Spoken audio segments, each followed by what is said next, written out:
Hey guys, came to the boat. I'm gonna stay till tomorrow. I'm doing a bunch of miscellaneous again.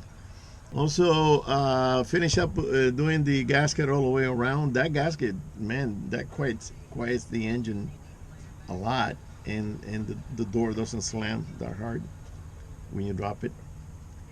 And I gotta do some wiring back in there for those lights that I want to get. I bought. Let me see where I put it. I bought these. Let me see, this one is taped. I bought these white lights that they're not the most expensive. They're not the most expensive ones, but I have the wire back there with the switch already. So I'm gonna install these when I haul it out for paint. So it's got a row of light down here and a row of light here. So they're gonna go facing down like that, and that's gonna give me a nice lighting for the, if I want to fish for squid, get some squid or something. All right, so I got a few things. That's why I'm gonna stay here, because I don't want to be going back and forth. And I also have a main problem with the air conditioning, that I popped a hole on the thing and I patched it already, and I gave it a little bit of white ceramic finish to whiten it up, because I patched it with JB. So right now the patch is pretty white, and I removed the screws from the hole, but check it out, this thing is pretty tight. So it tells me there's another, that I'm thinking there's a lip behind here and there's a screw. I will have to remove this, but I'm not sure yet. What I'm going to do is I'm going to go to put this in mute. I'm going to put this in. I'm going to go to West Marine and see if they have a fridge, and see if they have a diagram, because my diagram doesn't show. You know what? Maybe it does. I got to double check it and see if there's a lip with additional screws, so I can push it. I already got the little kit, and I got the Freon, the R34, so I can inject it and get it running again. So I removed the door so it's easy for me to reach the screws here, but I thought it would kind of slide out, but it's not sliding anywhere. So I gotta work on that, and then I have to remove all this stuff from the seat, lift that cushion, open the little hatch, and then get my head in there with a lamp and see if I can see anything that it tells me that it's also screwed from the back. So I decided to stay, because there's a lot of little things to do. And I gotta take a picture behind that gas tank. Oh brother, that's not gonna be easy. I don't know. All right, so let me get going. Oh, and I got this little thermometer installed. It tells me the temperature, time, and humidity, and it also has the bar. $29.98. Against this one, it's almost identical. So it works. All right, guys, I'll see you later. I'll video something else later.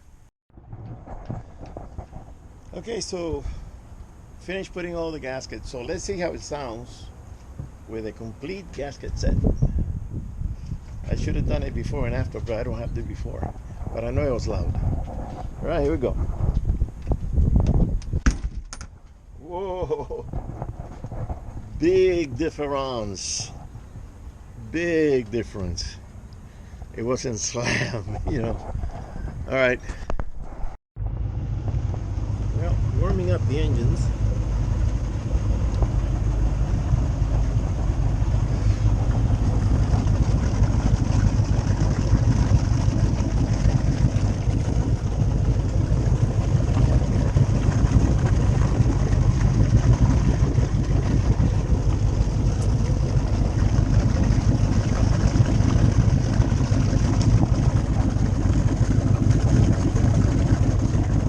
So, got everything running. I'm gonna give it about 20 minutes so they kind of recharge, and that engine there is still tight. I already retightened the intake manifolds lugs, all but one that I couldn't get to because there's a hose right on top. So if I open up that hose, it's gonna spill antifreeze, and I'm keeping an eye on it. Maybe I'll use an open range and kind of try to tighten it a quarter or half a turn if it's not that tight. But I'm keeping an eye in case there's antifreeze leaking, but there's nothing leaking. So everything's good so far. I went through my list and I knocked out a lot of stuff.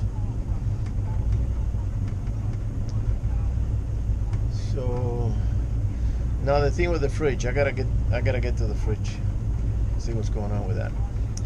All right, guys, later. Well, good morning.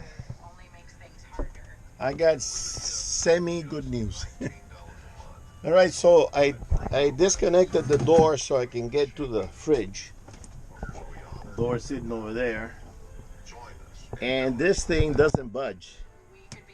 It doesn't budge. I mean, so I said, well, what am I gonna do? I gotta get to the back so I can connect the little connector and punch a hole in the tubing, connect the line, put on the Freon, load it, and hopefully the patch that I did held.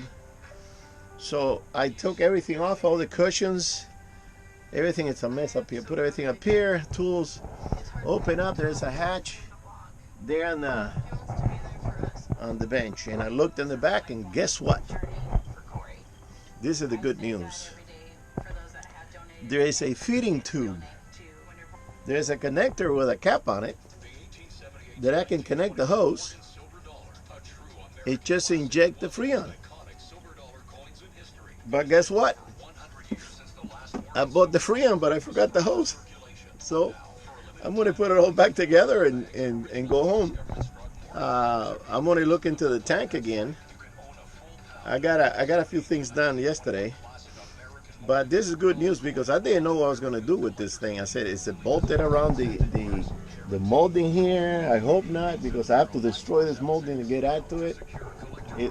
There's some screws there, but no, there's a tubing back there. So all I have to do is thread it, and it has a little spring-loaded little valve. So when you put on the hose and you screw it in, it'll push in so you can inject the air. So I don't need to puncture it. I'm going to return that little kit back to Amazon. All right, later. Well, it's all put together, and thank God I didn't have to hammer or break molding or anything. So I gave it a good clean up there, and now I'm going to take another peek at the tank because there's a mystery going on that I cannot find holes over here. So I'm beginning to think maybe it's the feed hose that goes from the top into the tank. Maybe it's got a crack on it because it's original. So it's from '73, so it got a bunch of years. Maybe it's brittle and the gas was pouring half down the wall and the wall's got a crack spilling out. That's another thing I gotta look into. When I come back, I'll bring the hose for the Freon, and it's a 134A refrigerant, but I gotta see if I need to rent a vacuum so I can connect it, and I think I do. I have to go to AutoZone. I think they rent it and suck everything out, make sure, and then pump in 1.5 pounds. So this is a pound. No, actually this is 12 ounces.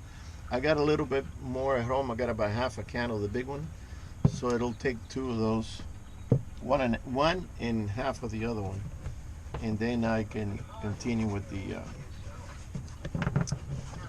with fixing the fridge. Live and learn.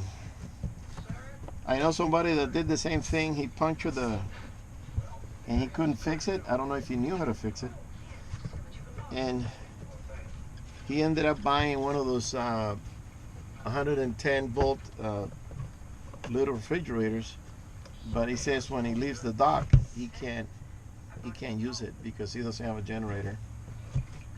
So that's it. And these things cost, I haven't checked, but he told me that fridge cost $1,200. So I said, ooh, I gotta fix it somehow. $1,200 is way too much money. All right, guys, so that's it for now. I got a little, let me turn this off. I have a suspicion that somebody is messing with the boat here, because when I put the engine together and put the timing, everything right, and it started, and every time it would come, it would start. No problem. It would start all the time. Then a week ago, I come, and also my wife came in. Anyways, the boat wouldn't start, and it wouldn't start. So I told her, get up there, crank it, and I would put gas on the carburetor. I would disconnect the linkage and pump, and then connect it. And I said, okay, she knows how to do it. You put her up a quarter way up or a little bit over, and then you hit the gas, the switch, and try to start, and it wouldn't start. It wouldn't start. So I looked around, everything looked okay, but I said, well, what's wrong? It's got power, it's got battery, it's cranking. The starter it's turning. It's nothing with the starter. So I said, well, maybe it's a coil, but it was getting late. I said, all right, let's go home. I'll look into it. So when I got home, I started doing some research. Some people were saying it's the electrical coil if you don't have any spark. And I said, okay, I'll check that. And a lot of people were saying that it was the ground. And I said, okay, I'll check that too. So I came, and yesterday, and I looked at the ground, and the ground was completely, the bolt, the nut holding it to the battery was completely off. So the cable was loose. It wasn't doing really a contact. And I'm going, wow, that's strange, because I understand if it's a little loose, just a little, changing temperatures, whatever. But it was unthreaded, about a good 3 or 4 threads up. And I'm going, okay. So I tightened it out, got the ratchet in there, tightened it up really hard, hit it, Then try to start it, and it wouldn't start. So okay, now we got to check the spark. So I disconnected the cable from the coil, cranked it with my trigger, no spark. And I'm going, well, then it's gonna be either the coil by the carburetor or the coil by the starter. Or then I'm getting a closer look. I sat on the edge of the engine there, and I see that it's a disconnected wire. It's a 3-wire connector that it clicks in. There are 2 of them to the square solenoid. So the bottom is clicked, the one on top was completely removed and was hanging. And I'm going, wait a minute, this thing started many times. How can that thing come off? So I put it back on, clicked it, checked the spark. I got zapped. Okay, it's got juice. Put it back on, pumped it a little bit, boom, the engine starts. So now I'm thinking, somebody's messing with the boat. So I have to find some sort of wireless camera that will send me a signal if somebody is on board my boat and messing with the engines. Because sometimes I come, my blue cover that I cover the varnish so the sun doesn't deteriorate it, sometimes it's off to the side, so somebody's trying to get to the door, but I got a hefty lock on the door. So I'm thinking somebody's trying to get into the boat. I had a clicker for the rods, so when you're fishing, if you get hit by a big fish, it might pull the rod out of the holder. So I have a little rope thing that I have a little clicker, and I click it onto the ring on the rod, on the reel.